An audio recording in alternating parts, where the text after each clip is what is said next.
सबसे पहला नियम एकादशी व्रत का सबसे पहला नियम है कि आप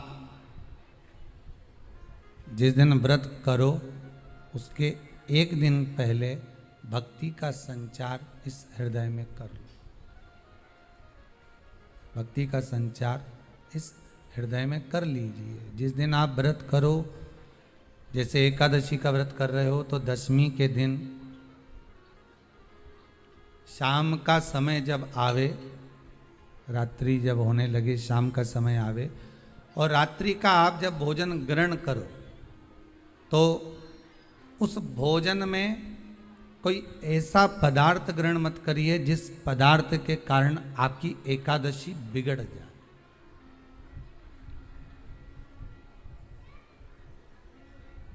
कोई बेकार भोजन हमें ग्रहण नहीं करना,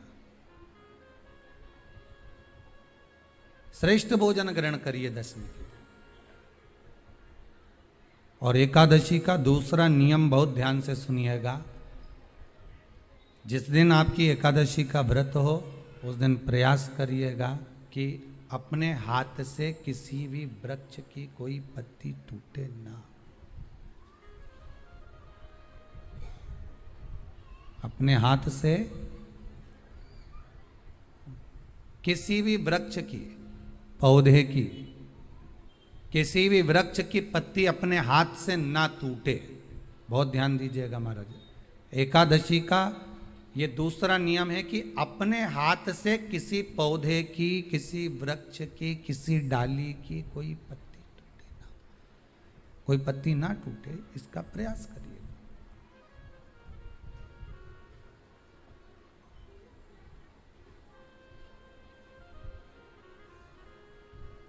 कितना सुंदर व्याख्यान कहा है, कितना सुंदर वर्णन है महाराज कि मात्र एकादशी का व्रत कर लेने पर, मात्र एकादशी का व्रत कर लेने पर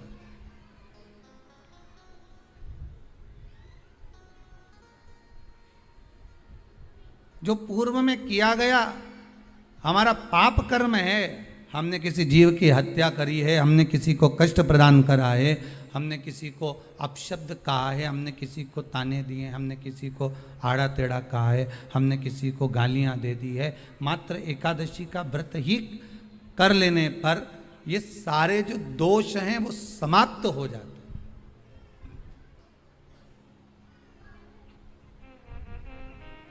सारे दोष हमारे समाप्ति पर आ जाते हैं।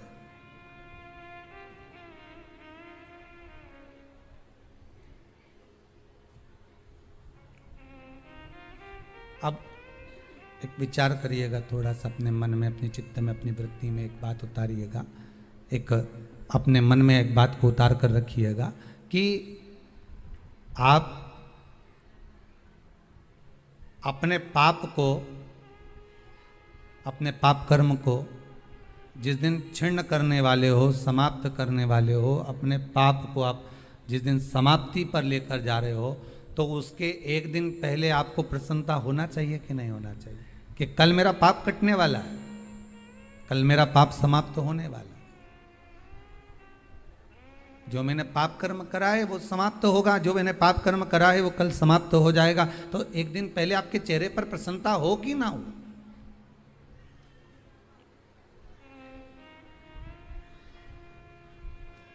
और चेहरे पर वो प्रसन्नता आपके आना चाहिए कि कल मेरा एकादशी का व्रत है, आज दशमी है, कल एकादशी का व्रत है, तो कल मेरी जब एकादशी का व्रत रहेगा तो मेरा ना जाने कितना कितना पाप, कितना असत्य, कितना झूठ, कितना प्रपंच वो समाप्त हो जाएगा। इसमें मुझे प्रसन्नता हो, इसमें मुझे आनंदता हो।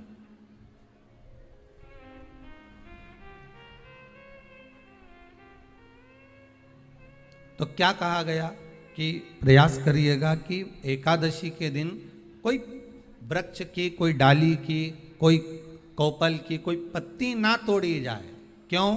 तो कहा अगर उस पत्ती को हम तोड़ देते हैं, वृक्ष की पत्ती को या क्यारे में लगी हुई कोई डाली की पत्ती को हम तोड़ देते हैं तो एकादशी का पुण्य फल प्राप्त नहीं होता, एकादशी का कोई फल हमारे खाते में नहीं जाता, पुण्य फल प्राप्त। अब फिर भले तुम चाहे तुमने मोरदन खाया हो, चाहे तुमने फिर चिप्स खाई हो, चाहे तुमने फिर व्रत का कितना ही सामान खा गए हो और तुमने सोचा कि आज मेरी एकादशी है, तो फिर उसका कोई फल प्राप्त नहीं है, उसका कोई सुख प्राप्त नहीं है आपको, फिर उसका कोई आनंद प्राप्त नहीं है आपको, तो उसमें कोई आनंद की अनुभूति आपको नहीं मिल रही है। हमारे यहाँ इसको शुक्ल एकादशी भी कहते हैं, और कहते हैं ये सती माता ने यही एकादशी के दिन से जो व्रत साधना करना प्रारंभ करी थी वो सुख देने वाली थी। निवेदन है आपसे, कोई कार्य अटक रहा है, तकलीफ आ रही है, दुख है, लक्ष्मी नहीं आ रही, परेशान हो, 108 बेलपत्र की, जो बेलपत्र होते हैं उसकी, इसको छेद तो करते नहीं है सुई से, बेलपत्र की डंडी को बांधते जाओ 108 बेलपत्र की माला बना लो, और माला बनाकर भगवान शंकर के गले में, शंकर के शिवलिंग को जो चढ़ा देता है उसकी मनोकामना भगवान शंकर पूरी कर देते हैं। अट्ठा एकादशी 108 बेलपत्र की माला बनाकर शंकर भगवान को समर्पित करी जाती है। माता लक्ष्मी ने भगवान विष्णु को पाने के लिए तुलसी की माला बनाकर समर्पित करी थी, जैसे सती ने शिव को पाने के लिए, कामना को पूर्ण करने के लिए। शास्त्र कहता है घर के बुजुर्गों को, घर के बड़ों को, जेठ जेठानी हो, सास ससुर हो, घर में जो तुम्हारी उम्र से बड़ा हो, उसको आज पीला फूल या पीली चने की दाल या पीला वस्त्र, कुछ भी पीली सामग्री आज घर के बड़ों को देना चाहिए। क्यों देना चाहिए?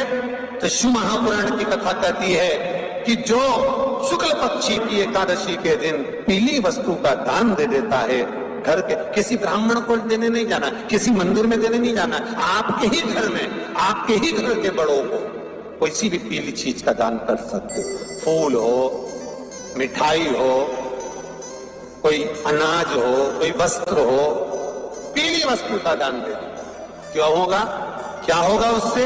शिव महापुराण की कथा कहती है उससे जिंदगी में कभी बड़ी बीमारी प्रवेश नहीं करती। सनातन धर्म कहता है बट वृक्ष की पूजन करने वाला, बट वृक्ष के नीचे शिव की आराधना करने वाला, लोम समर्पित कर जल चढ़ाने वाले का जैसे कर्ज मुक्ति होती है, उसी तरह आंवले के वृक्ष के नीचे मात्र ताजा मिष्ठान दूध का बनाकर उस सामग्री को भगवान आंवले के वृक्ष के नीचे पूजन करने से लक्ष्मी और संपदा की वृद्धि होती है। जैसे शमी का पौधा, शमी का वृक्ष, शमी के वृक्ष के नीचे मात्र दूध और जल मिला हुआ जल, शमी के वृक्ष के नीचे मात्र ओघड़दानी अवधूतेश्वर महादेव के नाम से केवल हफ्ते में एक बार भी अगर दूध और जल का मिश्रण शमी के पौधे के नीचे कर दिया जाता है तो कहते हैं शरीर में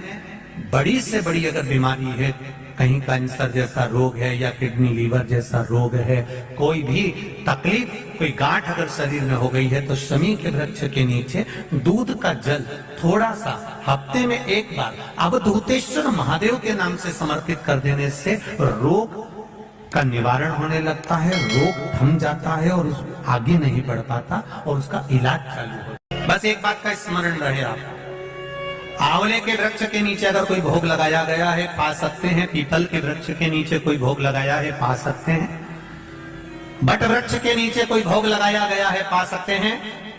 जिस वृक्ष के नीचे भोग लगाओगे पालोगे, पर शमी वृक्ष के नीचे का जो भोग लगाया गया है वो नहीं पाया जाता। शमी वृक्ष का जो प्रसाद है वो आपको वहीं छोड़ना पड़ता है। के बाद मत दो एकादशी जीते जी दो। दो चीजों को याद रखिए, गौदान और एकादशी। श्रीमद वल्लभाचार्य जी ने मायावत का खंडन करा था जगन्नाथपुरी में, और श्रीमद वल्लभाचार्य जी ने कहा था एकादशी मरने के बाद मत दो, एकादशी जीते जी दो।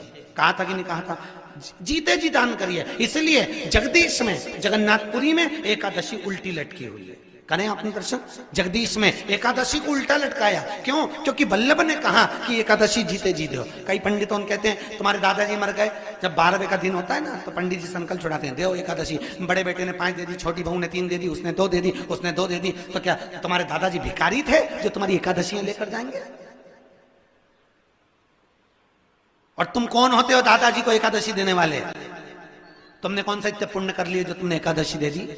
एकादशी के दान की महत्वता श्रीमद वल्लभाचार्य जी ने कहा कि कोई व्यक्ति अगर खटिया पर सड़ रहा है, पलंग पर तड़प रहा है, हॉस्पिटल में पड़ा हुआ है, तो निवेदन है कि उसको देखने जाओ तो अपनी करी हुई एकादशी में से 2 एकादशी का दान उसको तुरंत दे दो। क्यों? तो जिससे उसको मोक्ष मिल जाए, मरने के बाद नहीं। क्योंकि मरने के बाद तो वो 10वें के दिन, गरुड़ पुराण में लिखा है 10 दिन तक जीवात्मा घर की अटारी पर रहती है। कितने दिन? 10 दिन। 10 दिन के बाद जीवात्मा चली जाती है। कहां जाती है? उसको जहां जाना है। 3 दिन में उसको भोग भोगना पड़ता है जीवात्मा को। 3 दिन नरक का भोग भोगती है, उसके बाद स्वर्ग का भोग भोगती है। 18 दिन में ये प्रोसेस पूरी हो जाती है। कितने दिन? 18 दिन। 18 दिन के बाद में उस जीवात्मा को धान के खेत में पटका जाता है। किसके खेत में? धान के, चावल के खेत में। इसलिए कहते हैं एकादशी के दिन चावल मत खाओ। कहते कि नहीं कहते? और क्या कहते हैं? द्वादशी के दिन चावल खाना जरूरी है। एकादशी का पालना करना है तो द्वादशी को चावल का 1 ग्रास खाओ, तब द्वादशी को चावल खाओगे तो एकादशी लगेगी।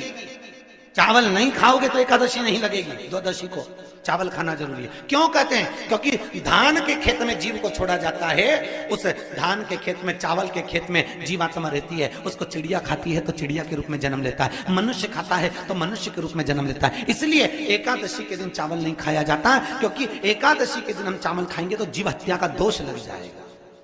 फिर कब खाना है? द्वादशी के दिन। द्वादशी के दिन क्यों खाया जाता है? क्योंकि हम एकादशी के व्रत करे रहते हैं और पहला घासा जब चावल का खाते हैं तो अपनी करी हुई एकादशी का पुण्य, जितने जीव हमारे मुंह में जाते हैं उनको उसका पुण्य मिल जाता है और उनका फिर जन्म नहीं होता, वो तर जाते हैं, उनको एकादशी का भाग मिल जाता है। इसलिए कहते हैं एकादशी को चावल मत खाओ, पर द्वादशी को जीवात्मा है। और आपने एकादशी कब दान दी? बोलो जम के। 12वें के दिन, 13वें के दिन आपने एकादशी का दान दिया, वो मिली उनको? अरे बोलो अच्छे से। कई तो अभी तक कर रही होगी, हमारे दादाजी के निमित्त की कर रहे हैं, कर ले। फिर वही वाली बात, यही एकादशी के दिन से जो व्रत साधना करना प्रारंभ करी थी वो शुभ देने वाली थी। पहली बार माता सती ने भगवान शंकर की आराधना आज ही से चालू करी। निवेदन है आपसे, कोई कार्य अटक रहा है, तकलीफ आ रही है, दुख है, लक्ष्मी नहीं आ रही, परेशान हो, 108 बेलपत्र की, जब बेलपत्र होते हैं उसकी, इसको छेद तो करती नहीं है, सुई से बेलपत्र की डंडी को बांधते जाओ 108 बेलपत्र की माला बनाना। और माला बनाते भगवान शंकर के गले में, शंकर के शिवलिंग को जब चढ़ा देता है उसकी मनोकामना भगवान शंकर पूरी कर देती है। 108 बेलपत्र की माला बनाकर शंकर भगवान को समर्पित करी जाती है। आज ही के दिन माता लक्ष्मी ने भगवान विष्णु को पाने के लिए तुलसी की माला बनाकर समर्पित करी थी, कामना को पूर्ण करने की। शास्त्र कहता है घर के बुजुर्गों को, घर के बड़ों को, जेठ जेठानी हो, सास ससुर हो, घर में जो तुम्हारी उम्र से बड़ा हो, उसको आज पीला फूल या पीली चने की दाल या पीला वस्त्र, कुछ भी पीली सामग्री आज घर के बड़ों को देना चाहिए। क्यों देना चाहिए? तो शिव महापुराण की कथा कहती है कि जो शुक्ल पक्षी एकादशी के दिन पीली वस्तु का दान दे देता है, घर के किसी ब्राह्मण पर देने नहीं जाना, किसी मंदिर में देने नहीं जाना, आपके ही घर में, आपके ही घर के बड़ों कोई भी पीली चीज का दान कर सकती है। फूल हो, मिठाई हो, कोई अनाज हो, कोई वस्त्र हो, पीली वस्तु का दान दे। क्या होगा? क्या होगा उससे? शिव महापुराण की कथा कहती है उससे जिंदगी में कभी बड़ी बीमारी प्रवेश नहीं कर। जिसके घर में कमाने वाले 2-4 है, पैसा तो आ रहा है, अब घर में टिक नहीं रहा, डॉक्टर में, पुलिस में, एक्सीडेंट आदि में, कहीं गलत जगह पर व्यसन में अगर पैसा जा रहा है, जुए में, मांसाहार, मदिरा पान, या कहीं आया पैसा आने में कमी नहीं आ रहा, पर टिक नहीं रहा, रुक नहीं रहा, कोई मांगने आ लिया, दे दिया, पर वहां से अपने पास नहीं आ रहा, अपन कह रहा भैया और पैसा लौटा दो, नहीं आ रहा। हमारा शिव महापुराण की कथा कहती है एकादशी के दिन गंगा के जल में मात्र 7 बेलपत्री डालकर जो नंदीश्वर भगवान अर्थात जो शंकर जी के शिवलिंग के सामने नंदी होता है, उस नंदी के चरण पर गंगा का जल चढ़ाकर बेलपत्री शिव पर समर्पित कर देता है, उसके घर में रुपया रुकना चालू हो जाता है, तो वो गलत जगह पर नहीं जाता। गलत स्थान पर वो धन जाएगा ही नहीं। बेटा अगर व्यसन में पड़ा हुआ है, मदिरा पान का पड़ा हुआ है, मांसाहार में, जुए आतिक में जा रहा है, तो भी लग रहा है कि मेरा बेटा गलत मार्ग पर जा रहा है, मित्र दोस्ती गलत हो रही है, वो सही जगह रहे। कई लोग इसको धन के लिए बिताते हैं, संपदा के लिए। संपदा के लिए अर्थात जिसका व्यापार नहीं चलता, जिसके घर में पैसा नहीं आता, या नौकरी नहीं लग रही, या सर्विस नहीं लग रही, आप अप्लाई कर रहे हो, जगह जगह जाकर इंटरव्यू भी दे रहे हो और पैसा नहीं आ, तो उसके लिए प्रयास किया जाता। पर उसके लिए यहाँ पर जो धन के लिए करते हैं उसके लिए विष्णुपदी के लिए करते हैं महाराज। जैसे गंगा के जल में तुलसी के 11 पत्ते डाली जाते हैं। कितने पत्ते डालते हैं?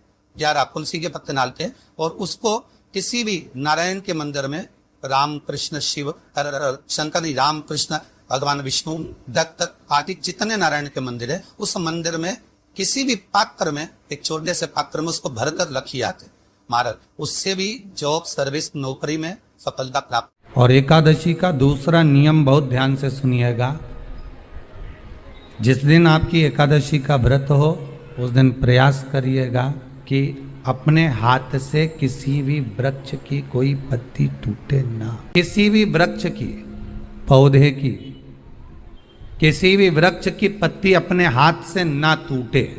बहुत ध्यान दीजिएगा महाराज। एकादशी का ये दूसरा नियम है कि अपने हाथ से किसी पौधे की, किसी वृक्ष की, किसी डाली की, जो पूर्व में किया गया हमारा पाप कर्म है, हमने किसी जीव की हत्या करी है, हमने किसी को कष्ट प्रदान करा है, हमने किसी को अपशब्द कहा है, हमने किसी को ताने दिए, हमने किसी को आड़ा टेढ़ा कहा है, हमने किसी को गालियां दे दी है, मात्र एकादशी का व्रत ही कर लेने पर ये सारे जो दोष हैं वो समाप्त हो जाए। जब एकादशी का दिन रहे और शंकर जी के मंदिर में आप जल समर्पित करें तो 3 बार मुख से स्वधा स्वधा स्वधा।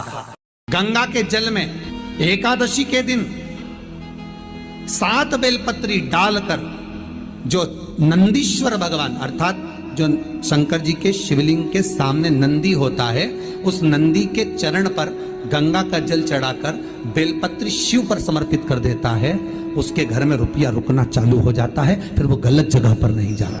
एकादशी के दिन द्वादशी भी पड़ जाए, एकादशी के दिन त्रयोदशी भी पड़ जाए, मतलब एकादशी, द्वादशी और त्रयोदशी तीनों तिथियां एक साथ पड़ जाए और उस दिन एकादशी का व्रत जो रख लेता है उसको हजारों एकादशी का पुण्य फल प्राप्त हो जाता है। फिर वो जिंदगी में एकादशी करे चाहे ना करे। और फिर ध्यान देना, कोई मर रहा है, कोई तड़प रहा है और आपने तो अपने जीवन में एक ही एकादशी करी और वो कौन सी त्रिविधि, और मान लो कोई मर रहा है तो आप उसमें से अपनी एकादशी में से आप 5 एकादशी दे सकते, भले आपने एक करी हो, क्योंकि आपने हजारों कर लिए एक साथ। पद्म पुराण में लिखा है। और विष्णु श्री शिवाय नमस्तुभ्यं। दोस्तों, हर हर महादेव। 15 दिसंबर सफला एकादशी, शुक्ल पक्ष एकादशी बड़ी ही महत्वपूर्ण एकादशी होती है। अगर किसी का कोई कार्य नहीं बन रहा, किसी का सफलता आ रही, धन लक्ष्मी नहीं रुक रही है, तो सफला एकादशी के दिन शिव मंदिर में 108 बेलपत्र की माला बनाकर शिवलिंग पर समर्पित करने से मनोकामनाएं पूर्ण होती है। हर हर महादेव।